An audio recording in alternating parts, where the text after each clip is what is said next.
Advent ist ein Leichten. Das Lied ist eins von meinen Lieblingslieder und hat mich zu einem Gedicht inspiriert. Advent ist ein Leichten, ein Licht in der Nacht. Das Licht hat uns damals der Herrgott selber gebracht. Sein Bub ist das Licht, das uns alle erhöht. Er ist der Retter, auch in der heutigen Welt. Advent ist ein Leichten, ein Licht in der Nacht. Ein Funken ganz klein zum Weitergeben gemacht. Da geht's Lichterl von mir um mich zu dir. Und dann leicht's für uns alle durch die Nacht bis in die Früh. Advent ist ein Leichten, ein Licht in der Nacht. Die Zeit ist zum Warten und Hoffen gedacht.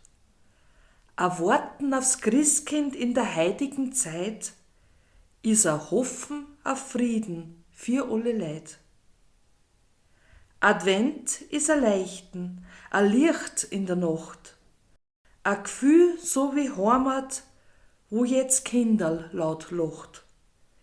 Ich wünsch mir eine Heimat, wo das Herz ganz ruhig schlagt und für jeden ein Herberg, der um Unterkunft fragt.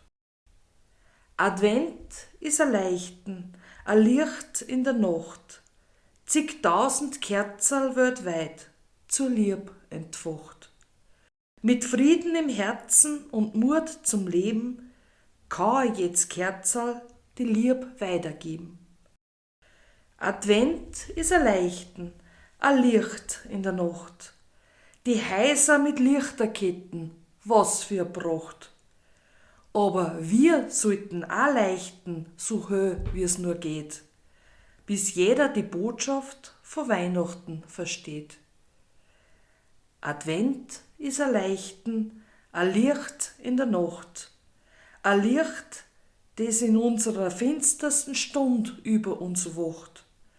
Mit Zuversicht und Hoffnung auf Weihnachten zu, mit Frieden im Herzen und innerer Ruhe, sind mir dann der Advent, sind mir das Licht in der Nacht. Schaut's und horcht's eine, was der Advent und das Licht mit uns macht.